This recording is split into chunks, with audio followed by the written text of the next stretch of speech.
heroines did not deserve such a violent end. Langley found them holding hands, though. I am so proud of them, and their love lives on in me.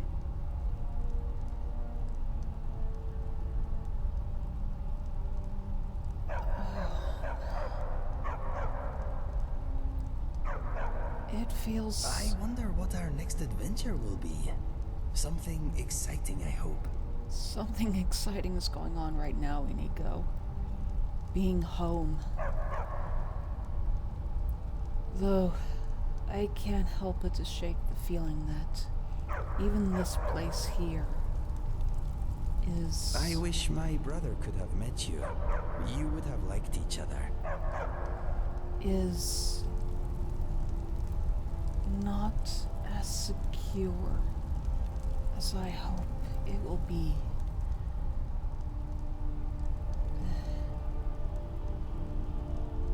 I don't know if I should sleep, Inigo. We should rest while we can. We have to keep our strength up.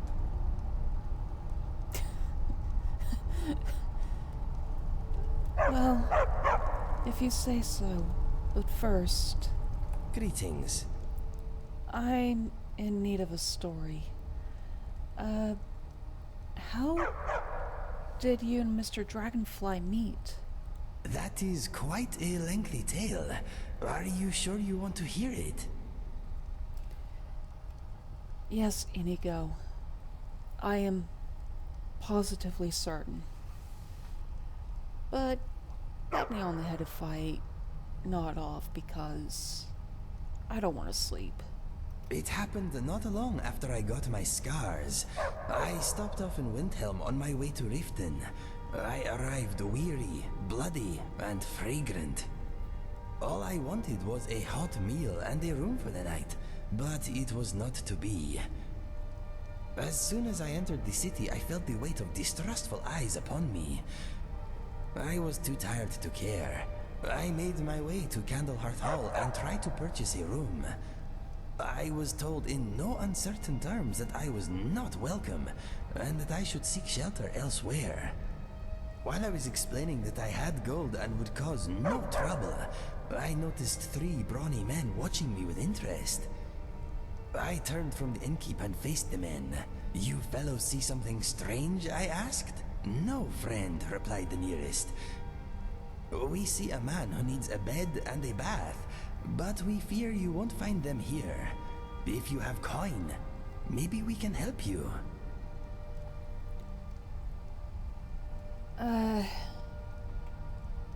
Yeah, honestly, I can't believe the innkeeper refused you a room. I mean, I'm Khajiit, and... well, we slept in Candlehearth Hall. I was able to pay for a room even. I am not surprised she was wary. Maybe it was because I am Khajiit, but perhaps it was just my bloody face and weaponry she distrusted. I'm thinking Anyway, the latter part. I told the men I would happily part with a few coins for a room. They said they were brothers, and for 15 septims, I would be a guest in their home that night. They told me that their mother would be happy to set another place at their table. I did not have many options, so I agreed.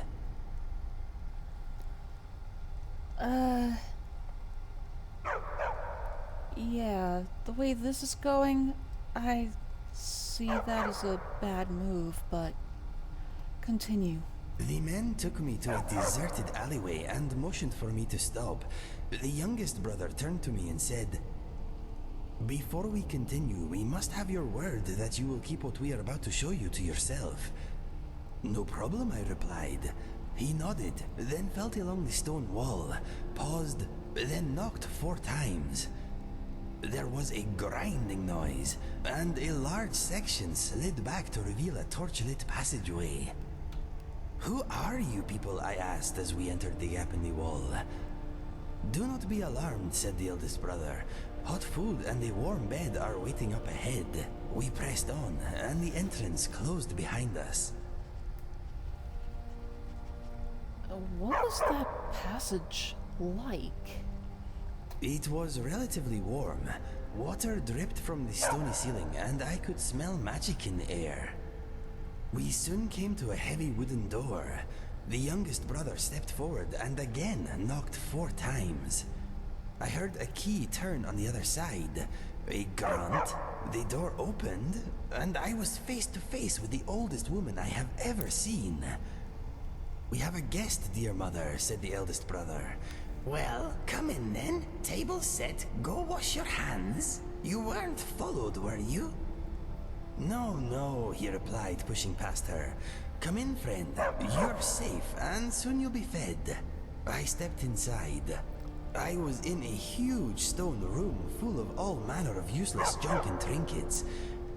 There were no windows, and it was very dim, but I could make out a row of beds against the far wall near a large open fire.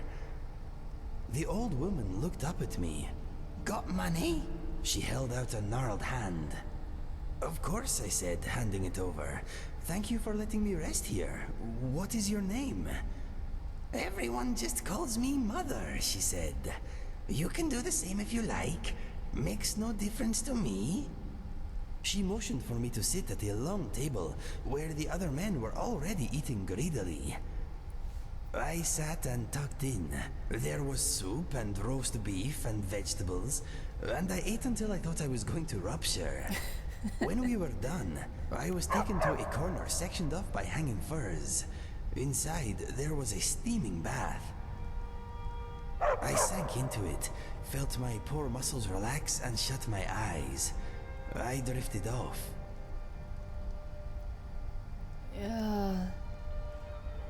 I think you have been drugged, Inigo. You are very suspicious, my friend. Maybe that is why you are still alive. Yes, there was something in my food. I had some very strange dreams. I saw the brothers caper and dance and fly about the room. I saw Fergus in a pool of blood staring up at me, mouthing the words, "Run, Inigo, run!" I saw a vast glass cage with a rough and scored ceiling. I saw many things I have now forgotten. When I awoke, the room was spinning and bleary. I heard the deep, muffled voices. Then I saw what was next to me, and my heart froze. I'm guessing that was Mr. Dragonfly. Yes, but he was not as you know him now. At least, he did not appear that way to me. Anyway, what I saw was the king of dragonflies, the largest dragonfly imaginable. He was in a massive jar to my left, and he was spinning about in a frenzy. That is when I realized I was in a jar of my own. I tried to call out for help, but no words came. I looked down at my hands and saw that they were missing. I now seemed to have pincers. I leapt to my feet in horror and bounced off the inside of the jar. Suddenly, I realized I was flying.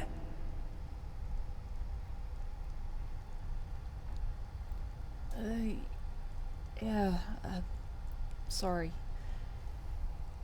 Please, go on. I really am trying to stay awake here. I buzzed about for a bit, trying to get used to my new wings.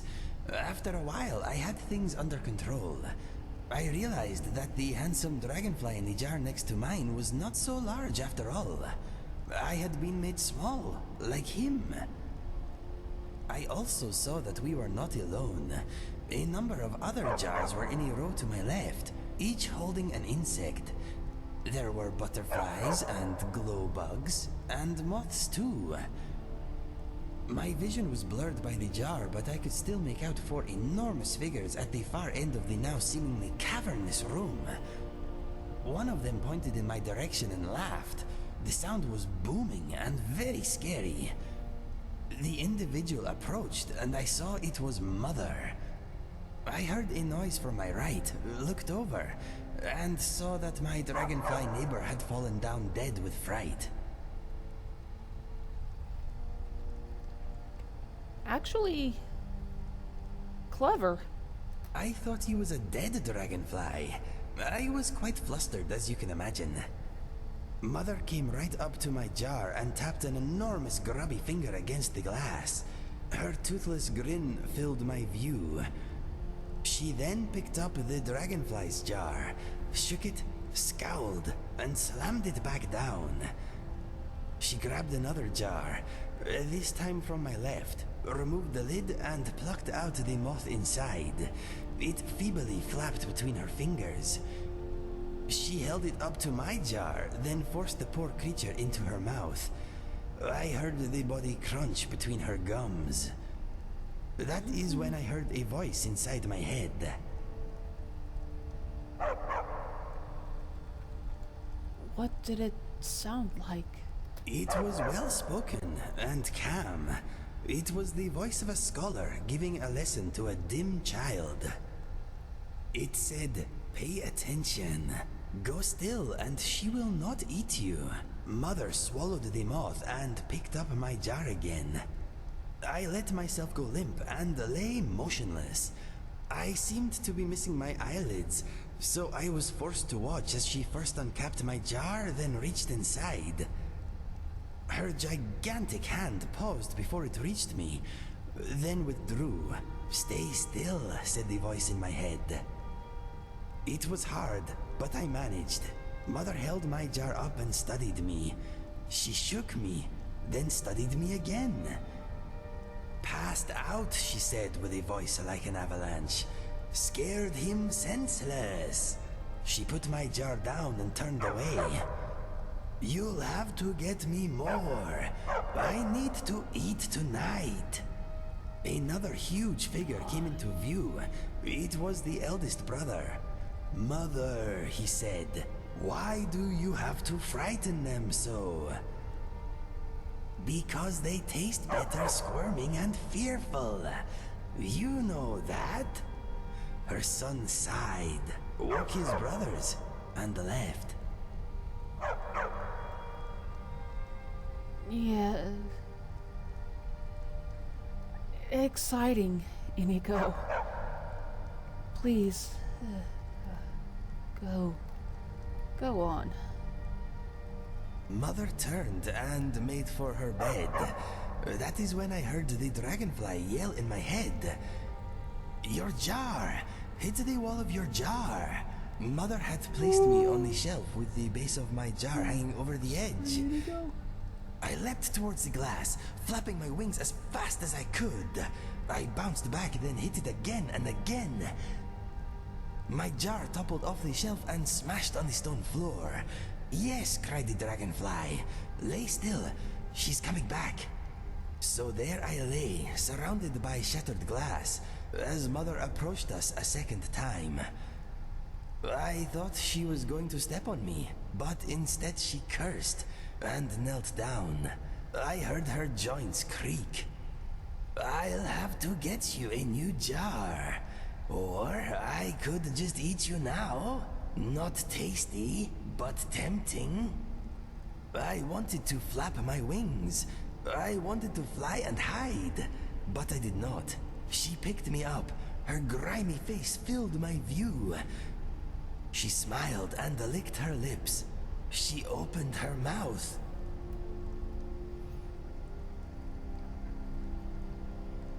Yeah. In a way, it sounds like Mr. Dragonfly tried to get you killed. I thought so too, but as it turns out, he is quite the strategist. Anyway, as her mouth drew nearer, I started to flap my wings. I could not help it. I wanted to escape. Alas, she was too strong and I was too small. Suddenly, there was a bonk noise, and Mother's jaw went slack. Her muddy eyes rolled back, and she collapsed. I struggled out from under her hand and saw the dragonfly's jar rolling to a stop near a chair leg. "You knocked her out," I yelled in my mind. "Yes," he replied. I managed to tip my jar onto her head. "Thank you," I said. "What is your name?" He said, "I cannot remember.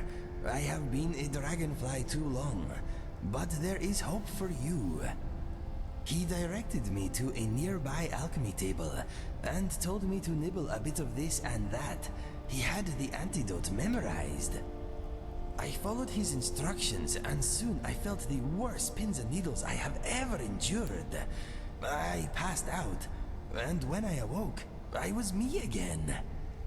I rushed over to the dragonfly and opened his jar, but he refused to fly out. I heard his voice in my head, but it was weaker, distant somehow. "It is too late for me," he said. "The antidote cannot fix me.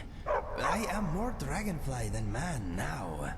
Please, reseal my jar. It brings me comfort."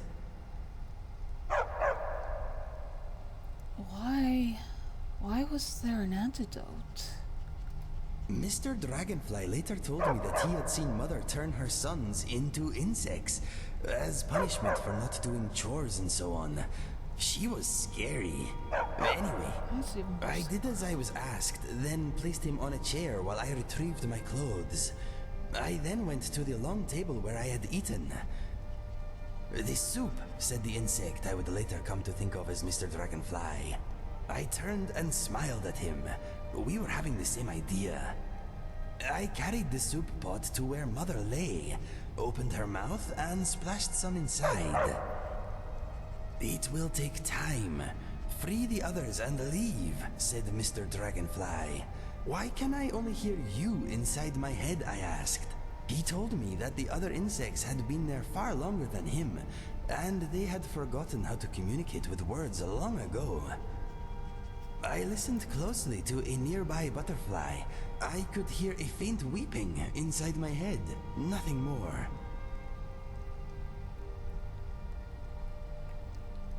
Being an...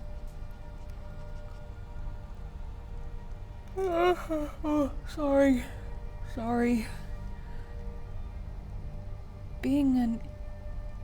Briefly being an insect gave you the power to understand them?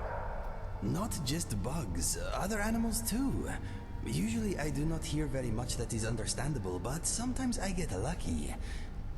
Mr. Dragonfly is the most eloquent by far. Anyway, I opened all the jars, then turned to leave, and saw a fat moth with grey wings lumbering out of a pile of dirty clothes where Mother had been. I scooped her up, sealed her in a jar, then hid her at the back of an ingredients cupboard. I could hear her hissing at me in my mind. I turned to Mr. Dragonfly. "Do you want to come with me?" I asked. "Yes, please," he replied. "Let us go." I grabbed his jar, unlocked the door, and opened it. I found myself face to face with the brothers. Oh no. Oh no, indeed. Luckily, I had surprise on my side. I drew my sword and ran at them. They were so surprised to see me, it took a moment for them to realize I was going for the exit, not them. They shrank back as I rushed past, and soon I had reached the hidden door that led out to the city.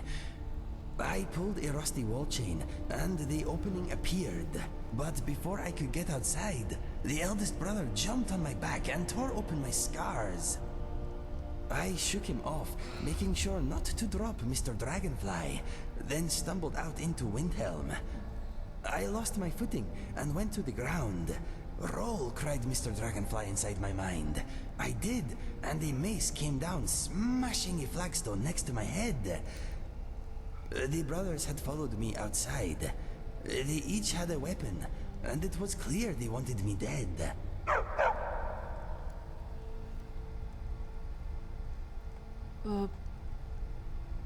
The brothers didn't have anyone with them?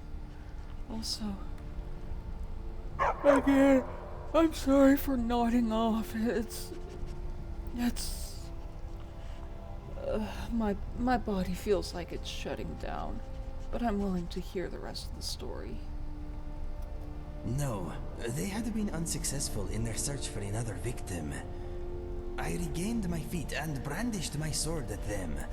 "Back," I yelled. "I will let you live if you walk away." Mother wouldn't turn you back, said the middle brother. What did you do to her? I cured her of her ugliness and put her somewhere safe, I replied. Townsfolk stopped to see what was happening. We were attracting a crowd. I turned to the onlookers and said, "These men held me against my will. Call the guard." My words were met with stony avidity. Then someone threw a bottle at me. The eldest brother shouted, "This filthy Khajiit broke into our home. He was looking for skooma money, no doubt." The crowd was getting nasty, and as another bottle smashed near my feet, I saw two guards at the back of the group turn and walk away. "Run," said Mr. Dragonfly inside my head. He did not have to tell me twice.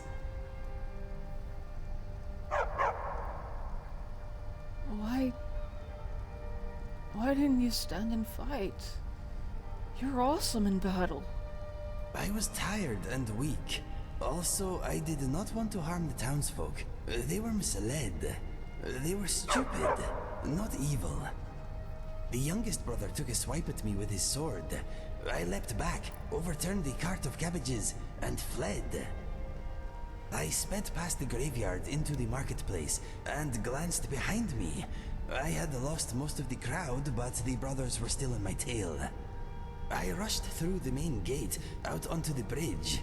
I was exhausted, but while my legs had been running, Mr. Dragonfly's mind had come up with a plan. As the brothers stepped out of the gate, panting and furious, I walked out onto the ledge to the left before the first stone arch. I sheathed my sword and held out Mr. Dragonfly's jar. "Do you know who this is?" I shouted. "I don't care, all those bugs look the same to me," replied the middle brother. "Stay there, you coward. You're a dead man." I waited until all three brothers stood near me at the edge. "Do you love your mother?" I asked. "Yes," sniffed the youngest. "Tell us where she is and we'll kill you quickly," said the eldest. "Here," I replied. Then I threw Mr. Dragonfly off the bridge. Wow.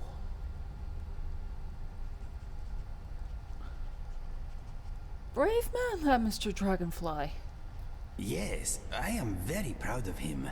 I think he may have used up the last of his courage in that moment, though. The brothers all yelled, "No!" and threw themselves over the edge, trying in vain to catch the jar. If I had carried out the plan 30 feet along the wall, they may have survived, but the icy water they landed in was very shallow. There was quite a mess. For a second, I was worried about Mr. Dragonfly, but then I spotted his jar bobbing in the bloody water. I made my way down to the river and retrieved him. He thanked me, and I asked him again if he wouldn't rather be released. "No," he said. "I will stay in my jar and in your company if that is okay. I have already forgotten my past life, and even the meanings of these words I am saying are beginning to fade." I told him he could stay with me for as long as he wished, then asked what I should call him. "Mother scratched my initials on the lid of my jar," he said. "I no longer know what they mean." "They seem to say Mr. D," I replied. "Do you mind if I call you Mr. Dragonfly?" He said that was fine. He then said that I would no doubt lose the ability to hear him soon, but so far that has not been the case. Ever since my transformation, I have been able to randomly pick up his thoughts. I can also sometimes understand horses, fleas, and dogs too. Their thoughts are alien and often do not contain words as we know them, but I can usually decipher the overall gist. Mr. Dragonfly's fear about losing his words has also not come to pass. I think our little conversations are good for his mind. Anyway, that is how Mr. Dragonfly and I met. It was a long story. I hope I did not bore you. It's alright, Inigo. You didn't bore me at all. I'm just bloody exhausted. Though I still don't dare to sleep. I did enjoy it, though. Thank you for trying to keep me awake. I am glad you enjoyed it. Telling it was easier than living it, my friend.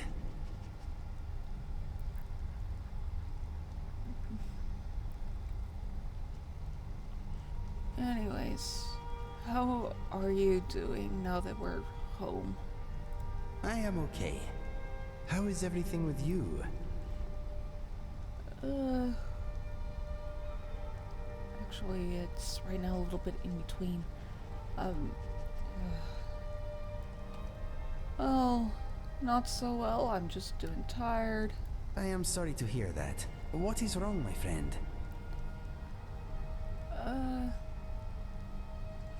I'm just feeling a little down today. Are you a little low or drowning in a pool of hopelessness?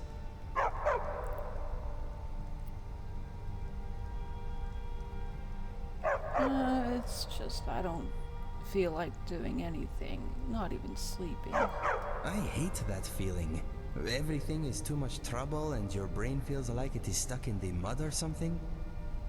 Well, Yep. you managed to get rest this morning. That is quite an achievement. For me at least, the feeling comes and goes. When it is bad, forcing myself into action is almost impossible. But if I manage to get going, things become a little easier.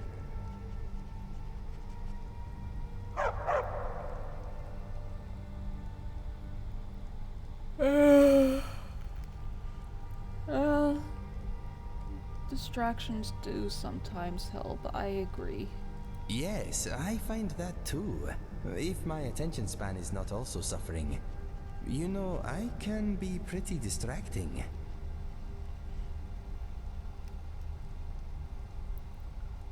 Well, I can't fight it anymore.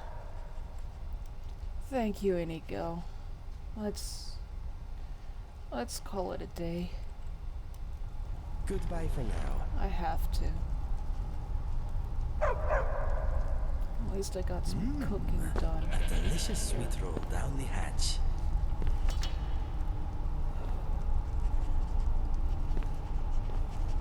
Why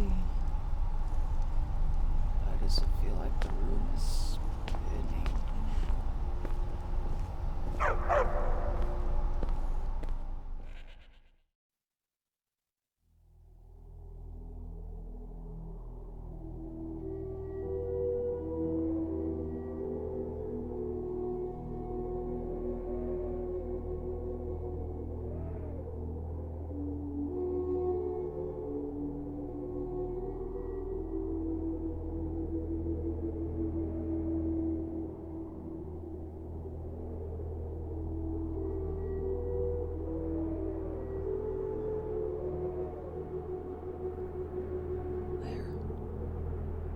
Where am I? At the moment, you are in the dreamlands. Though when you wake up, it won't be in the same bed. Okay. Why? You were drugged, but worry not. This is a grand opportunity to make some new friends. No. It is to remove them from this world. As many people walk the dark paths as they have sent to the realms beyond, many others with altruistic natures have died by their blades. Why bother? Remove one group and another will take its place. Best to neutral contacts with them if we wish to have our name removed from their list. Are you two talking about the Dark Brotherhood? Who else? True. Grelwald was one of the worst caretakers I have ever witnessed, but there are robots about that one. Yes, she was innocent.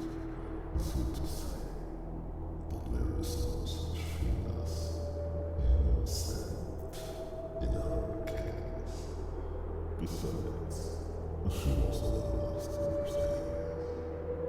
What's best to end hers on me. No matter. We are in the end just guiding voices. What you madly decide is up to you. But take my advice. Do not leave this up to chance. That I can agree with. Make your choice and pray that you don't regret it later. Now, awaken.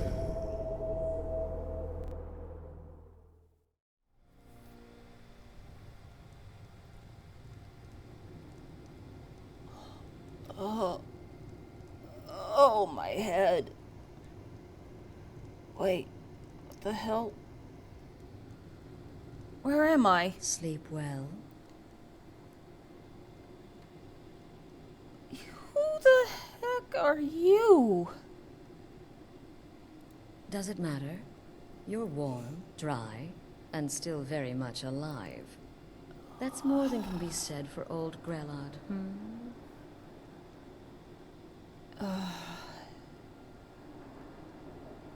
You honestly know about that? Really? How the heck could you know?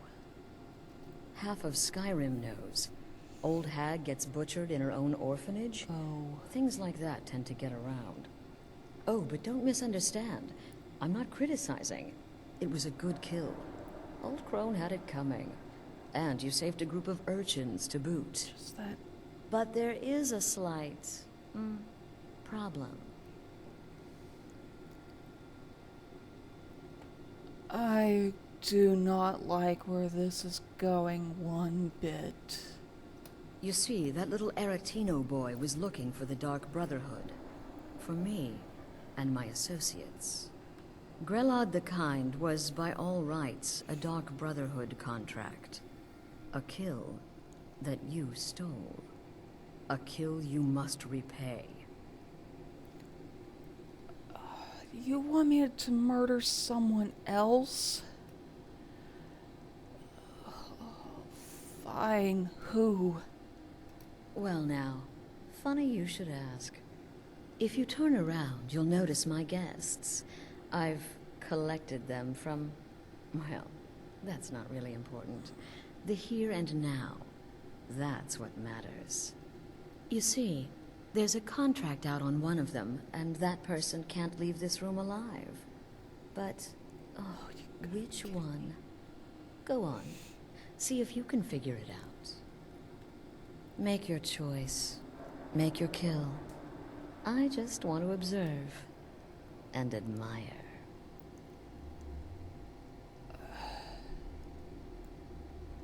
I'm sorry, ma'am. But I'm going to have no part of this insanity. Now that is a shame. But what you fail to realize is that you involved yourself in this insanity when you took Grelod's life. You made your choice. Now it's time to face the consequences of your actions. You don't leave this shack until someone dies.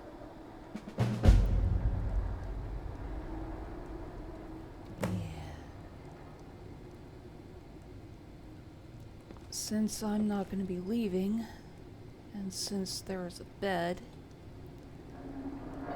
I hope you don't mind.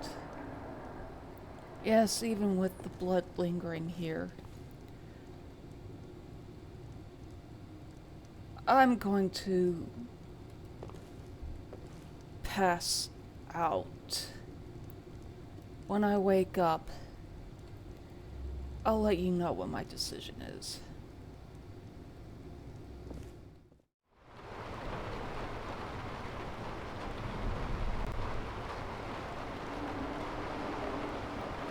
Lady Mara,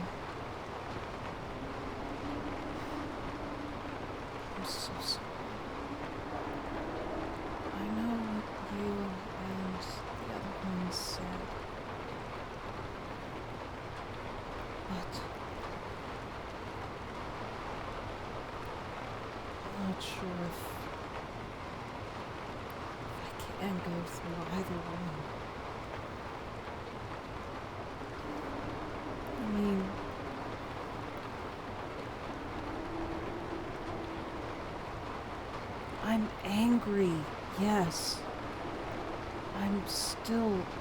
internally screaming by the fact that I had a contract out on me.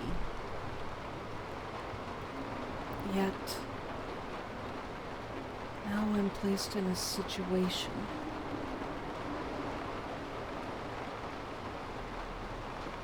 that I can only get out of if I kill. And that one, she seems to be my kidnapper. In fact, I know she is. But this all feels so wrong. She snuck into my home, past Miko, past Inigo, Sweetbowl, Hilda, and Thistle. Though most importantly, sneaking past Inigo and Miko, who both have good eyes, good ears, and good noses, just to get me and bring me here.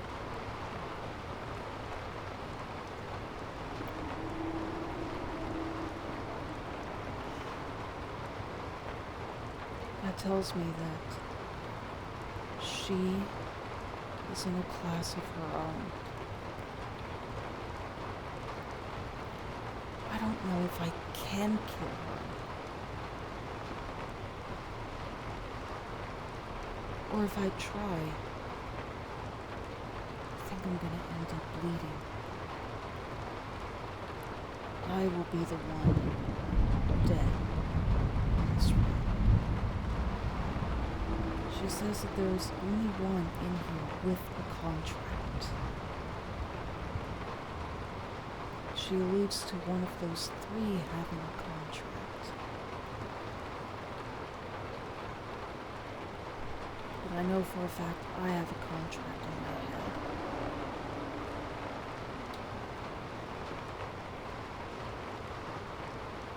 I'm sorry, Mom. I will pay penitence, but I will keep my devotion up to you. Though I think the dark voice is right.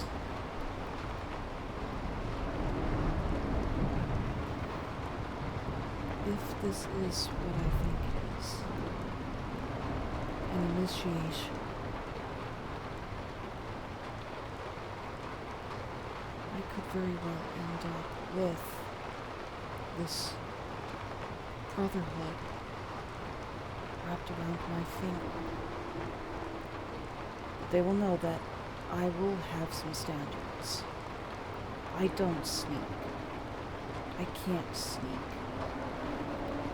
I could try. I've got spells to help me out with that, that's for sure. But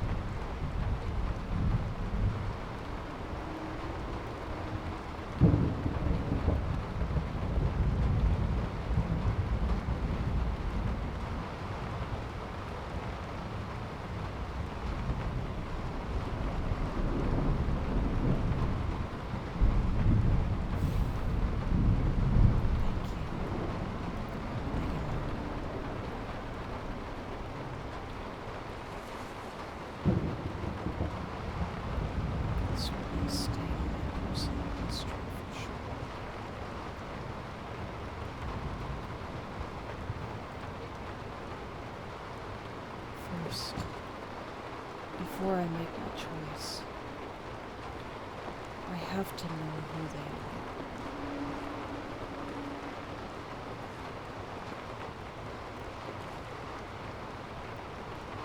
Hello, sir.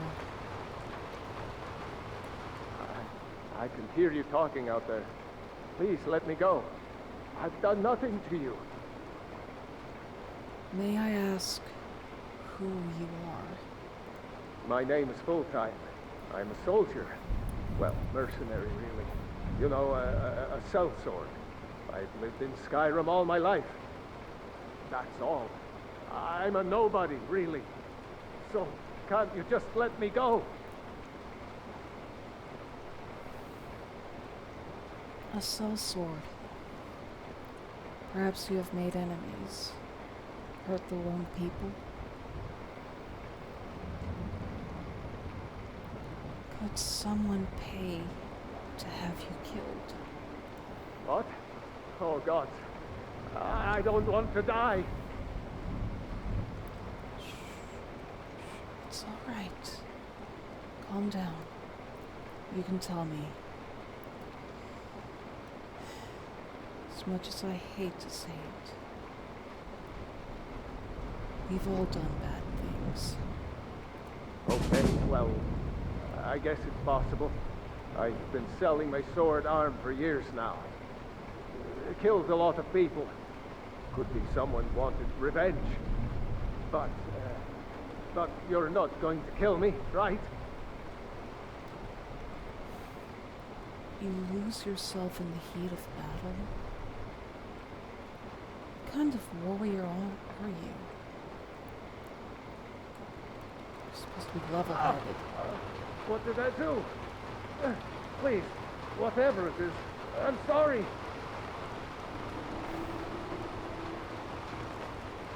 If there is a contract out on you, sir,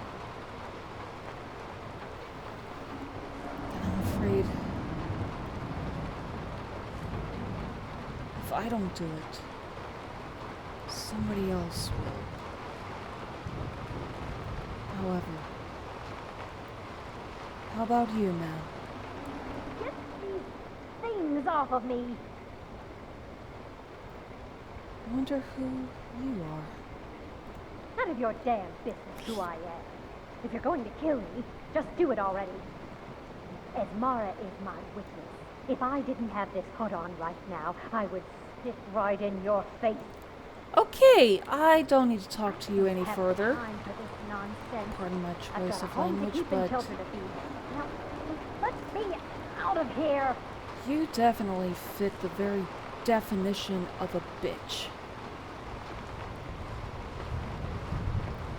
And what about you, sir? Whoever this is, clearly we got off on the wrong foot. But no worries. This is not the first time I have been bagged and dragged. I would like to cordially ask for your name, sir. Varsha, at your service. Obtainer of goods, taker of lives, and defiler of daughters. Have you not heard of me? Perhaps I will have my people carve my name in your corpse as a reminder. You, I don't need to talk to either. Tell you what, you release me, and I promise my associates will not cut you down like an animal and butcher you in the street. It is a win-win. Though, Vasha is an awfully strange name. Because Vasha is an alien word. It means dead. Huh. Very well. For one of you, the death is to be a mercy. For you other two, well, ma'am, if you have children, I think they'll be better off without you. And you, the world is definitely better off without your kind of vagabond. Further sullying our species. So I am sorry.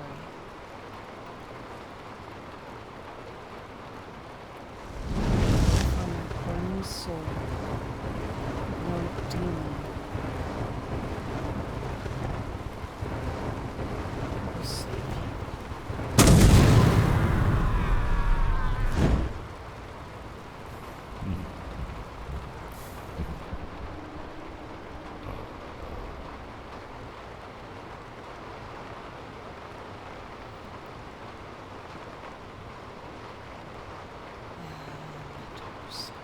Please do not.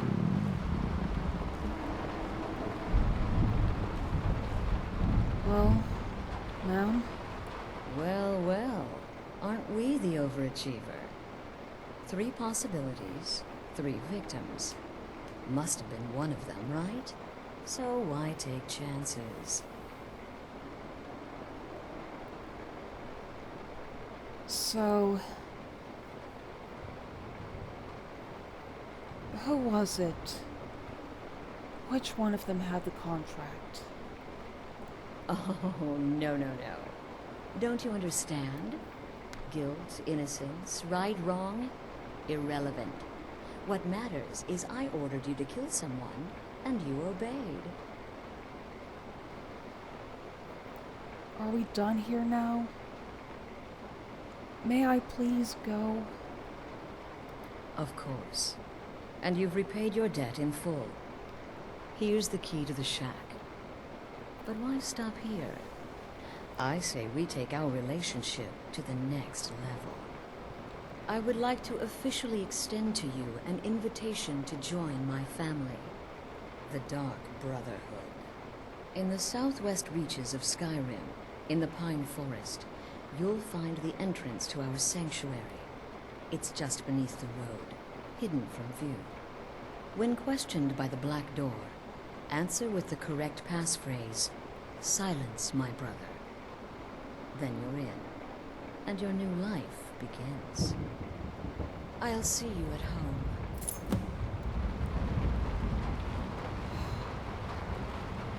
My new life begins? How many times do I have to hear that? My new life began once I stepped foot outside of solitude. But you know that, don't you? Yeah, I'm pretty sure you do. I'm pretty sure that you sent your much weaker assassins after me, as to have an excuse to use me and my voice for your own ends. But sure, I'll play along. We'll see how far this goes.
That I was still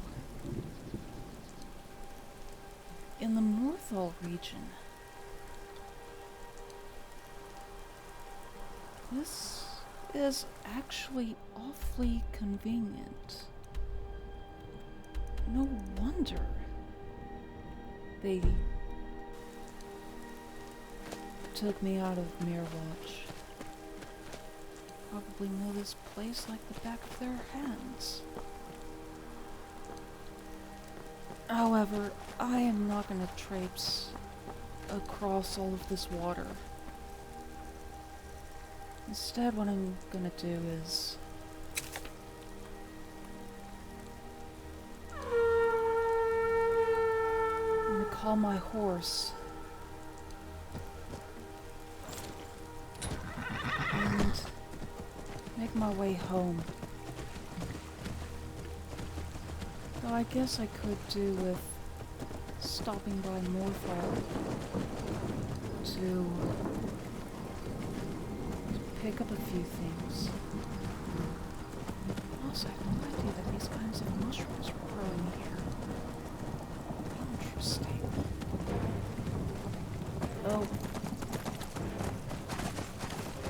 Oh, I'm obviously avoiding those Never mind, I'm not avoiding anything.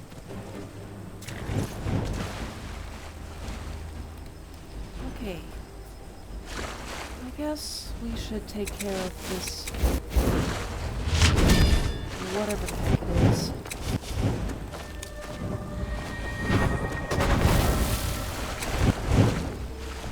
And even wherever the heck it is.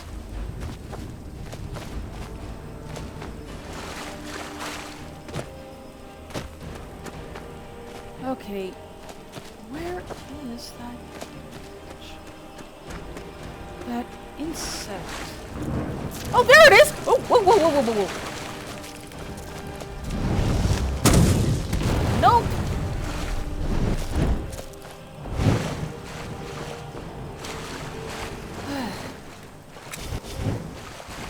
As much as I hate to bring Inigo out of his comfort. Sorry. Inigo, need your help. Ow! Oh my goodness, that is some corrosive spit. That is some very corrosive spit.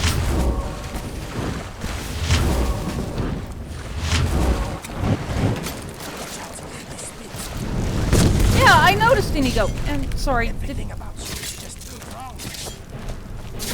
Oh, What is that? Shall I keep waiting here or go on with you? What is on your mind? actually, please follow me in case more of I'm those right things come behind around. you. But conjuration shrine.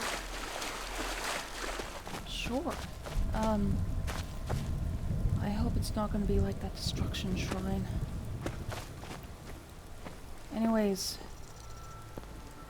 as I was saying, we'll be making my way to the city, and I can smell insect everywhere. and perhaps pick up a few things.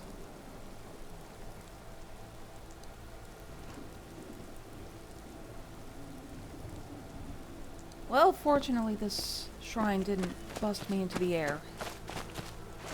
Birna! These trees look like they are in pain. Oh, there you are.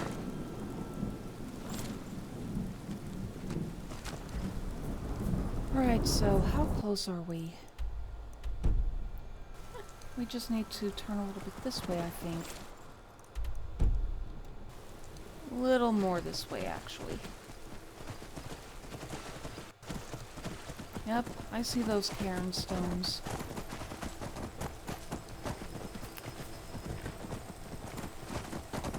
So... oh, wrong way. Has to be this way.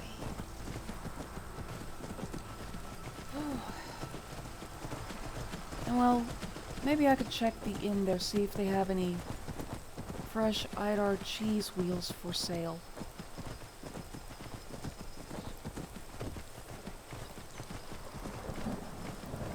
Alright, and here we are.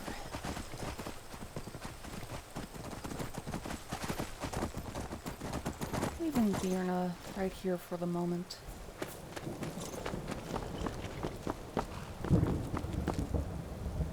Oh, another courier.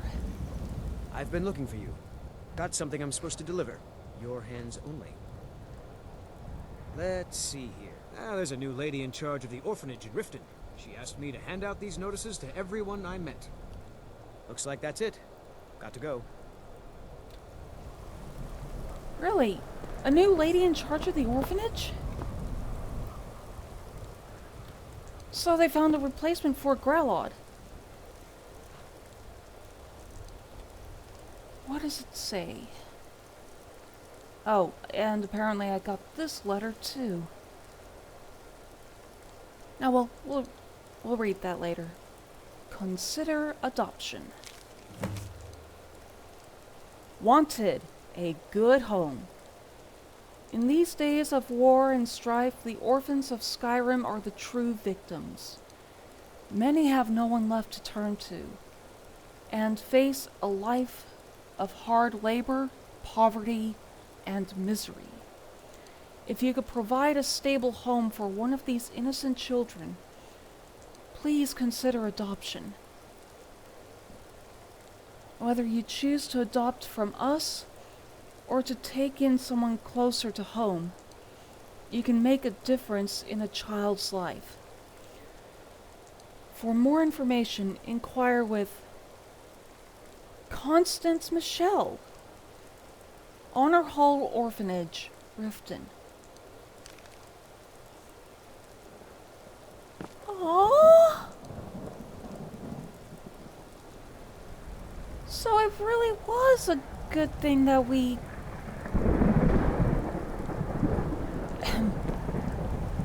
helped the orphanage out with their pest problem.